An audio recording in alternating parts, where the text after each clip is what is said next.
ხო, შევდივართ ფერაონის სეთის სარკოფაგთან მივდივართ. ეს არის მეფეთა ველზე ვიმყოფებით. და აი ესეთი შესასვლელი ამ გზით შევდივართ. მივდივართ სარკოფაგამდე, სულ მოხატულია კედლები და ძირითადად აი ამ კედლებზე ყველა ღმერთია გამოსახული, მაგრამ თემატიკა მაინც არის მიღმაქვეყნიერი ცხოვრების მიღმაქვეყნიერი გაგრძელება მიღმაქვეყნიერი ცხოვრების, ამიტომ მეტად აქტუალურია ანუბისი, მიცვალებულთა ღმერთი ოსირისი და მაატი, რომელიც წონის მიცვალებულის გულს. ხო, კიდევ მნიშვნელოვანი რაც უნდა ითქვას სარკოფაგებზე და სარკოფაგის ტექსტებზე, ეს არის ერთგვარი დემოკრატიზაციის შედეგი, რამდენადაც რაღაცა პერიოდის შემდეგ ვთქვათ, დიდი ფარაონები, როგორც მოხეოფსის პირამიდა, რომელიც აიშენა, ხო?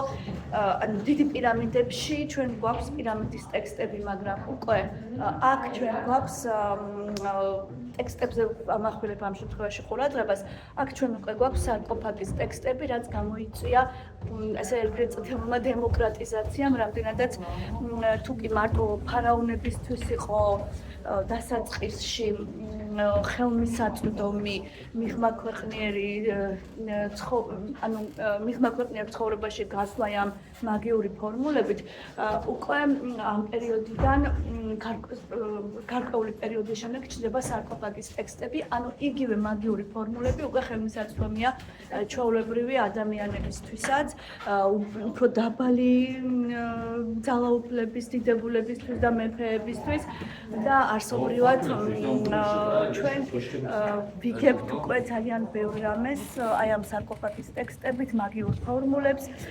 აი ეხლა გაჩვენებთ აი აქ არის ულამაზესი გამოსახულება რა ეს სულის ეგვიპტელები ზის სხვადასხვა ფაზას ცალ-ცალკე ეთაყვანებოდნენ. ამომავალოზე ჰქვია ჰეპრი, რომელიც არის ამონი, ესეთი ცალკე ღვთაება და მე შეერწყა და გახდა ამონ-რა. უკვე ზენიტში მყოფი მზე ეს არის ატომი, ანუ მისი მთელი ბრწყინვალები, თუმცა ის იღვიძებს, ხოლო ესეთი უკვე ჩამავალი მზე, რომელიც ქვესკნელში მოგზაურებს, ეს არის ხვისთავიანი ფრინველი ფრთებით და ამ შემთხვევაში რა ეს სული და არა თვითონ ღვთაება. აი აქ ნახეთ გამოსახულია უკვე ნავზეა გამოსახული, ანუ მიღმაქვეყნიერ საიქიოში, მიღმაქვეყნიერებაში ხდებოდა ნავით, ოსირისის ნავით მოგზაურობა და